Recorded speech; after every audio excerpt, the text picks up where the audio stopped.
Assalamualaikum warahmatullahi wabarakatuh. Ketemu lagi kita dengan pembahasan matematika aplikasi turunan fungsi trigonometri. Oke, sebelum kita mulai, mari kita membaca basmalah terlebih dahulu. Bismillahirrahmanirrahim. Nah, aplikasi fungsi trigonometri turunannya yang mau kita bahas pada saat ini adalah menentukan titik stasioner fungsi. Terima kasih kepada Ananda Azra, Faria, dan Yola yang telah membuat PowerPoint-nya. Kita lanjutkan ya. Titik stasioner. Nah, setiap fungsi, baik fungsi aljabar maupun fungsi trigonometri memiliki titik balik maksimum maupun minimum. Nah, kumpulan semua titik balik dan titik belok tersebut itulah disebut dengan stasioner. Nah, lebih mudah untuk mengilustrasikan dengan grafik yang ada di sebelah kanan ini. Kalau dia merangkak ke atas, dia disebut fungsi naik. Kalau dia merangkak turun, dia disebut fungsi turun. Tapi ketika dia diam atau tetap, maka dia disebut stasioner. Kan ya. Nah, ternyata menentukan ketika kita menentukan titik stasioner, kita bisa menggunakan uji turunan pertama. Gitu ya. Yang pertama, apa yang kita lakukan jika f aksen x lebih besar dari 0 untuk x kurang dari a dan f aksen x kurang dari 0 untuk x lebih besar dari a, maka titik A, FA disebut titik balik maksimum. Selanjutnya FA disebut nilai maksimum. Ilustrasinya seperti di gambar di atas. Jadi A itu adalah stasionernya. Ya kan? F aksen A-nya sama dengan 0, dia diam atau berhenti, maka X sama dengan A itu adalah stasionernya. Nah, kalau F aksen X-nya lebih besar dari 0, dia kan berarti merangkak naik. Nah, merangkak naik, terus habis itu setelahnya stasioner, dia merangkak turun atau F aksen X-nya kurang dari 0, maka dia disebut titik balik maksimum. Lebih mudah dengan gambar ya anak-anak ya. Oke, kita lanjutkan. Yang kedua, jika F aksen X kurang dari 0, untuk X kurang dari A, dan F aksen X lebih besar dari 0, untuk X lebih besar dari A, maka titik A, FA disebut titik balik minimum. Selanjutnya FA disebut nilai minimum. Nah, lebih mudahnya seperti ini. Jadi X sama dengan A itu adalah stasionernya karena F aksen A sama dengan 0. Nah, sebelah kirinya itu adalah karena dia kurang dari A, pastikan karena di sebelah kiri, dan F aksen X-nya kurang dari 0, berarti dia turun. Setelah itu F aksen sebelah kanannya, F aksen X lebih besar dari 0, berarti dia merangkak naik. Nah, kalau bentuknya seperti ini, maka bisa disebut dengan titik balik minimum. Sampai di sini anak-anak ada pertanyaan? Kalau ada pertanyaan, silahkan tulis di kolom komentar. Kita lanjutkan ya. Jadi tadi ada dua, ada titik balik maksimum, ada titik balik minimum, dan yang ketiga ini adalah disebut titik belok. Nah, apa itu titik belok? Kita perhatikan ya, jika f aksen X kurang dari 0, untuk X kurang dari A, dan f aksen X kurang dari 0, untuk X lebih besar dari A, maka titik A, FA disebut titik belok turun. Jika f aksen X lebih besar dari 0 untuk X kurang dari A dan f aksen X kurang dari 0 untuk X lebih besar dari A, maka titik A, FA disebut titik belok naik. Nah, ilustrasinya seperti ini. Jadi kalau f aksen X kurang dari 0, setelah itu ada stasionernya, terus dia turun lagi, maka dia disebut titik belok turun. Sedangkan kalau ilustrasi yang keempat adalah jika f aksen X lebih besar dari 0, terus setelah itu ada stasionernya. Setelah stasioner dia naik lagi, maka dia disebut titik belok naik. Jadi ada 4 anak-anak ya. Jadi ada titik balik maksimum, yang kedua ada titik balik minimum, yang ketiga ada titik belok turun, dan yang terakhir adalah titik belok naik. Nah, untuk menentukan jenisnya, selain kita bisa menggunakan turunan pertama, kita juga bisa menggunakan turunan kedua. Bagaimana turunan keduanya? Seperti ini. Jika f double aksen x kurang dari 0, maka titik A, FA disebut titik balik maksimum. Jika f double aksen A-nya lebih besar dari 0, maka A, FA disebut titik balik minimum. Sedangkan kalau ada f double aksen x-nya itu sama dengan 0, disebut titik belok. Ada kalau kurang dari A, dia titik belok turun. Kalau lebih besar dari 0, dia disebut titik belok naik. Biar tidak bingung, kita ilustrasikan dengan soal ya. Contoh soalnya, tentukan titik stasioner pada interval fungsi naik, fungsi turun pada fungsi trigonometri Y sama dengan sin X ditambah cos X pada interval 0 sampai dengan 360 derajat. Jadi kita diminta untuk menentukan titik stasioner, interval fungsi naik, dan interval fungsi turun.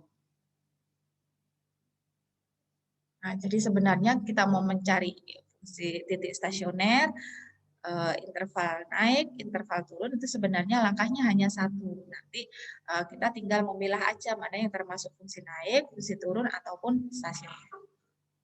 Kita ikuti langkah-langkahnya ya. Nah, yang pertama diketahui fungsinya yaitu Y sama dengan sin X ditambah cos X. Y aksennya sama dengan cos X min sin X. Kan? Nah, tahap 1 kita tentukan dulu titik stasionernya. Nah, bagaimana cara menentukannya? Nah, syarat titik stasioner yaitu Y aksennya itu harus sama dengan 0. Nah, Y aksennya tadi kan sudah diketahui yaitu cos X min sin X sama dengan 0. Ini kan ya. Nah, setelah itu cos X min sin X sama dengan 0.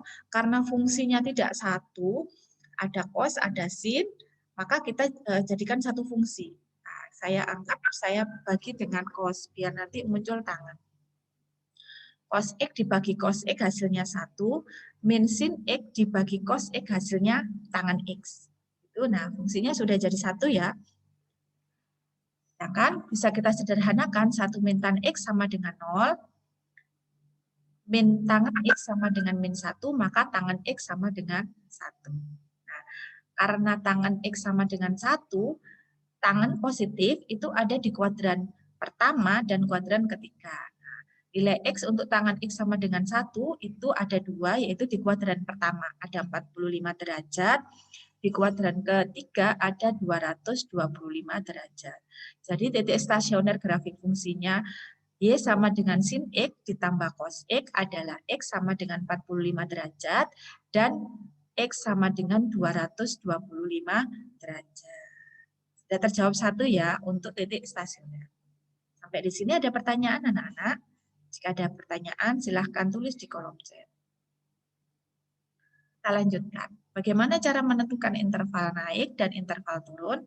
Nah, tadi di langkah sebelumnya kita sudah ketemu stasionernya fungsi yaitu 45 derajat dan 225 derajat. Loh, kok itu ada 0 dan 360? 0 dan 360 itu adalah batas interval pada soal yang diinginkan di soal.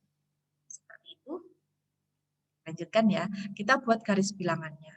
Nah, setelah kita buat garis bilangannya seperti ini, maka kita harus menentukan daerah 0 sampai 45, 45 derajat sampai 225, dan 225 sampai 360 derajat, tandanya positif apa negatif. Nah, bagaimana caranya? Caranya adalah dengan memasukkan nilai X yang terletak di dalam interval ke dalam Y aksen, atau cos X min sin X. Misalnya kita mengambil titik-titik berikut. Jadi titiknya kita ambil yang menurut anak-anak itu mudah. Dari 0 sampai 45 derajat ada sudut istimewa yaitu 30 derajat. Maka saya pakai 30 derajat. Maka cos X min sin X-nya sama dengan cos 30 derajat min sin 30 derajat. Sama dengan berapa? Cos 30 adalah setengah akar 3, sin 30 derajat adalah minus setengah. Nah, setengah akar 3 dikurangi setengah itu hasilnya pasti positif, ya kan? Karena lebih besar setengah akar 3. Setelah itu antara 45 derajat dan 225 derajat saya ambil X-nya adalah 90 derajat. Nah, maka cos 90 derajat itu adalah 0, sin 90 derajat adalah 1.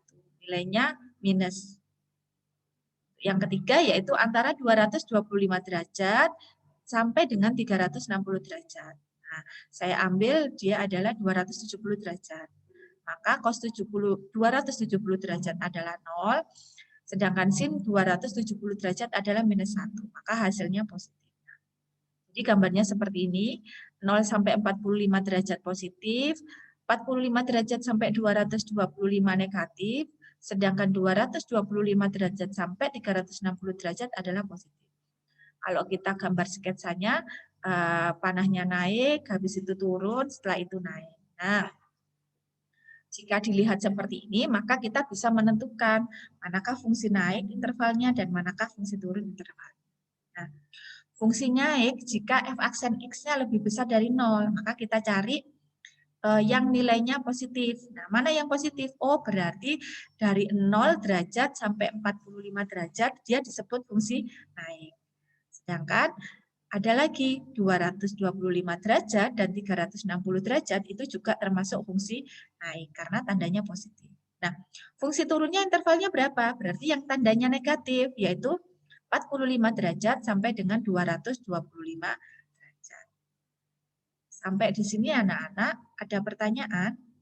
Nah, bagaimana kalau dengan jenisnya misalkan kalau ditanya? Berarti kalau gambarnya habis naik terus turun, maka dia disebut titik balik maksimum. Kalau habis setelah turun terus naik, dia disebut titik balik minimum. Ada pertanyaan anak-anak sampai di sini? Mudah bukan? Sekarang kita mau menentukan yang kedua, yaitu bagaimana kalau yang diminta adalah menentukan jenis stasionernya. Nah, masih ingat ya, jenis stasionernya tadi ada 3, ada titik balik maksimum, ada titik balik minimum, ada titik belok. Titik belok pun ada 2, titik belok naik dan titik belok turun. Bagaimana kalau fungsinya adalah sepertiga sin 3x dengan batas 0 sampai 180 derajat. Nah, langkahnya sama seperti yang tadi ya. Diketahui fx-nya sama dengan sepertiga sin 3x.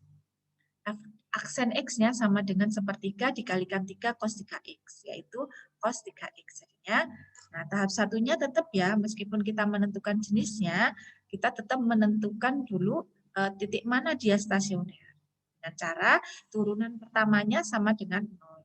Nah, turunan pertama tadi sudah kita ketemui, yaitu cos 3x. Maka cos 3x sama dengan 0. Berapa cos yang nilainya 0, yaitu cos 90 derajat. Ingat, pada fungsi cos atau persamaan cos, untuk menentukan sudutnya ada 2 cara. Yang pertama yaitu 3x sama dengan plus 90 derajat ditambah K kali 360 derajat. Atau bisa disederhanakan X sama dengan 30 derajat plus K kali 120 derajat. Oke. Kita ambil yang pertama dulu ya. X sama dengan 30 derajat plus K kali 120 derajat. Kita manipulasi nilai K-nya. Nilai K itu adalah elemen bilangan bulat. Asalkan hasil X-nya nanti antara 0 sampai 180 derajat. Kalau K sama dengan 0, kita substitusi, maka 0 kali 120 adalah 0 ditambah 30 derajat, hasilnya 30 derajat. Memenuhi ya. Sekarang kalau K sama dengan 1, K sama dengan 1, berarti 1 dikali 120 derajat, ditambah 30 derajat, hasilnya adalah 150 derajat. Memenuhi juga kan? Nah, sekarang kita coba. Kalau K sama dengan 2 bagaimana? Berarti 2 kali 120 derajat, itu hasilnya adalah 240 derajat, ditambah 30 derajat, hasilnya 270 derajat. Nah, dia di luar interval, maka dia tidak memenuhi. Oke, sekarang untuk cos, persamaan cos yang kedua adalah X sama dengan minus 30 derajat plus K kali 120 derajat. Kita lakukan hal yang sama pada persamaan yang atas ya. Kita manipulasi K-nya. K sama dengan 0, maka X-nya sama dengan minus 30 derajat. Kalau K sama dengan 1, X-nya adalah 90 derajat. Itu yang 90 derajat memenuhi, yang dua-duanya tidak memenuhi ya. Maka diperoleh stasionernya yaitu 30 derajat, 90 derajat, dan 150 derajat. Itu adalah sebagai batas atau sebagai titik stasioner. Sampai di sini anak-anak ada pertanyaan? Nah, karena yang ditanya itu adalah jenisnya, maka stasioner yang kita temui ini kita harus memasukkan ke salah satunya. Ada dua cara tadi. Yang pertama yaitu pakai uji turunan pertama. Nah, kalau kita uji turunan pertama, maka kita lihat ini. Karena ada tiga batas, yaitu 30 derajat, 90 derajat, dan 150 derajat, kita pakai garis bilangan, ya kan? 0 dan 180 itu adalah batas interval pada soal. Kita uji seperti contoh soal yang tadi ya, yang pertama ya. Kita uji, kita ambil sembarang bilangan yang ada di 0 sampai 30 derajat. Misalkan kita pilih X-nya sama dengan 15 derajat, kita substitusikan ke Y aksen. Nah, ketemunya setengah akar 2 berarti positif ya. Kalau positif berarti naik. Antara 30 derajat sampai 90 derajat. Ternyata ketika diuji dia negatif, maka panahnya turun. Selanjutnya, antara 90 derajat sampai 150 derajat, kita pilih sembarang bilangan. Oh, ternyata hasilnya positif, berarti dia naik lagi. 150 sampai 180 kita pilih salah satu, ternyata dia positif, berarti negatif, berarti dia turun lagi. Nah, dari gambar ini, nanti kita bisa menentukan, oh ternyata titik balik maksimumnya itu adalah X sama dengan 30 derajat, dan X sama dengan 150 derajat. Sedangkan untuk titik balik turunnya adalah X sama dengan 90 derajat.